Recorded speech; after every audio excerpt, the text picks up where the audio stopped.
অনুভব করিনি। আর সেটা যদি হয় প্রিয়জনের জন্য, তাহলে তা আরো অসহনীয় হয়ে ওঠে। এই নিঃসঙ্গ হোটেল রুমের এক একটা রাত মনে হয় এক একটা শতাব্দীর সমান। তোমাকে না হাসপাতাল একা রেখে আসতে মন চায় না।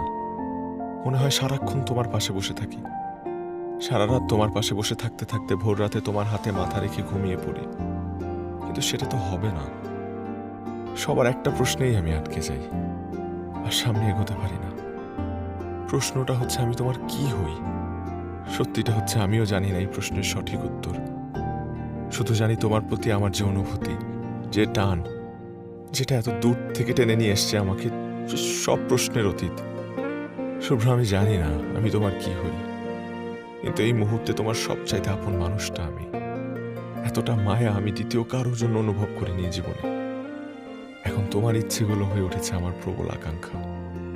তোমার স্বপ্নগুলো খেলা করতে শুরু করেছে আমার চোখে। আমার সমস্ত সত্তা বিলীন হয়ে গেছে তোমার সত্তায়।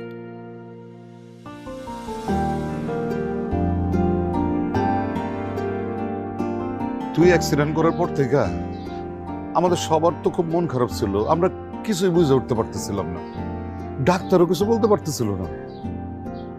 তবে এটা সত্য, তোর চিকিৎসা শুরু হওয়ার পর থেকেই অনেকে সাহায্য করছে। বিশেষ করে একটা ছেলে, রোহান, একেবারে সাক্ষাৎ দেবদূত। দেখা মনে হয়েছে ও যেন তোরই প্রতিচ্ছবি।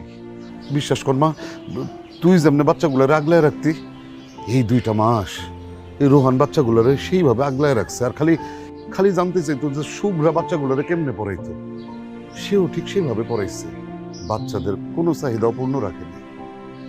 কিন্তু তুই সুস্থ হয়ে যাওয়ার পর থেকে এই ছেলেটার আর দেখি না। ছেলেটা অ্যাঞ্জেল কিনা আমি বলতে পারবো না, তবে এটা সত্যি, গার্ডিয়ান অ্যাঞ্জেলের মতো ছেলেটা তার আলো সবার মধ্যে ছড়াই দিয়ে গেছে। বৃষ্টি